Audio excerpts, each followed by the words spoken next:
All right, at guard, DeMar DeRozan in the East. He's the main reason for the Chicago Bulls resurgence. Playing terrifically, 26 points a game, having a great season. All right, at the second guard, James Harden. Now, I know everyone, Harden, he's down, isn't he? Yeah, he's down from his lofty, historically great superstar perch. But if you judge him against other All-Stars, he's actually having a nice year. 23 points a game, 10 assists, 8 rebounds. Pretty good. And they're winning. All right, at the front court now, I got, this one's easy. Giannis. Okay, Giannis Antetokounmpo, obvious. Kevin Durant, I know he got hurt, obvious.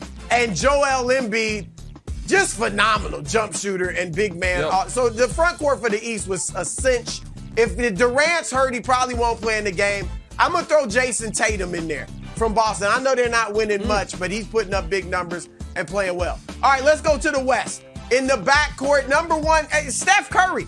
And people are like, Steph's not shooting well now. What's wrong with it? Yeah, but he's still averaging 26 points for the second best team in the league record-wise. I thought about Devin Booker, but Steph's got him beat in points.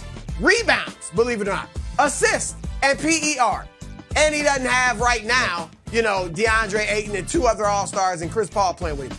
Ja Morant, no-brainer, most exciting and electrifying player, as Wild says, in the league. This dude is special, and they're winning. 3rd seed, Memphis, my goodness. Front court in the West, this is where it got interesting. Obviously, I got LeBron James. LeBron is just unbelievable. And last night, Nick, I know you know this, became the first player in NBA history to get 30,000 points, 10,000 rebounds, and 8,000 assists in his career. Congratulations, LeBron. I'm awarding you with this spot on the All-Star team.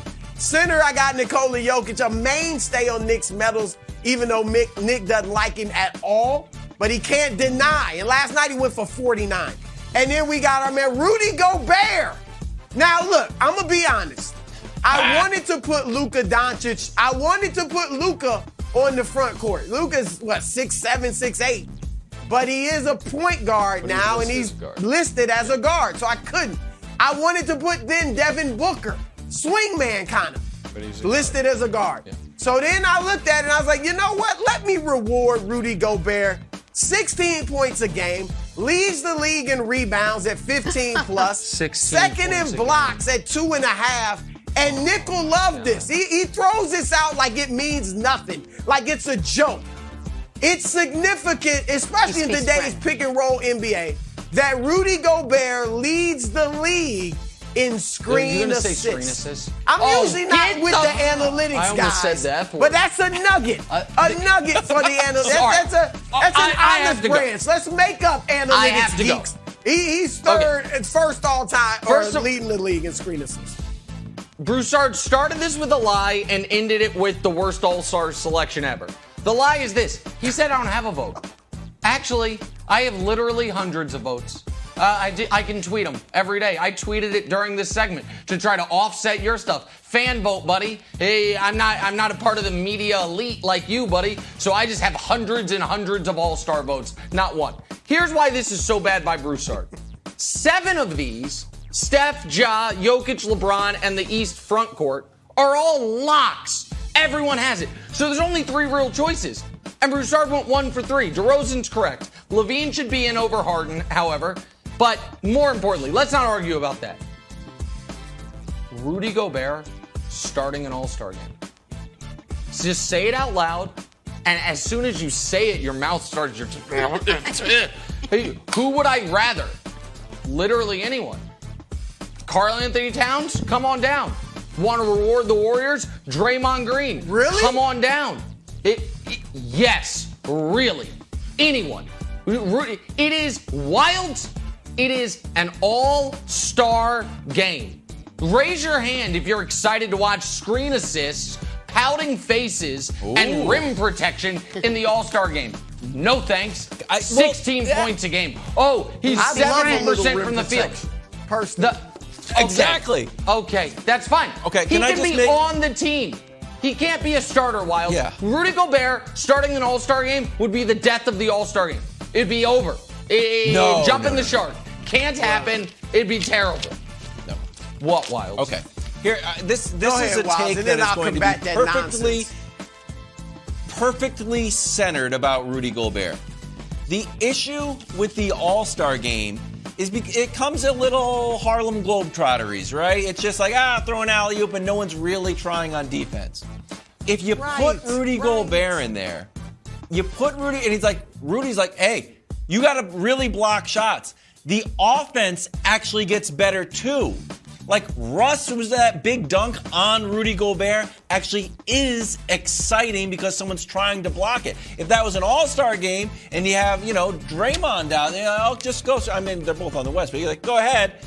If you have Rudy Gobert out there, he's getting in the way of stuff. He's trying to block stuff. He's getting dumped on Get a someone lot. hurt. No one's going to get hurt. No one's going to get hurt. See, Wiles, here's the problem. Broussard. Nick is of the generation where they don't want to compete in the All-Star game. The All-Star game fell off in 2014 when they stopped competing. And it's just it parts like the Red Sea, and every dunk is wide open, and it's no fun to watch. And they just waste 133-point shots. Back when men were men, and Mount Mutombo was man in the paint. Patrick Ewing, Alonzo Mourning, David Robinson, Shaq. That's when the All-Star game was nice because you got some resistance at the rim. And that's why Rudy Gobert would be a nice addition to the All-Star team. Now, on the other hand, Nick, I don't care if he only plays 6 minutes because I get it. You want to see the exciting guys. And Karl Anthony Towns having a wonderful year. I considered him. But here's the thing, Nick. This matters. This is about legacy. When we look at Hall of Famers and all-time greats and top 75, we look at how many All-Star teams did they make? How many All-NBA teams? So he deserves it. He's having a deserved year to start. Put him on the team. Play him 5 minutes.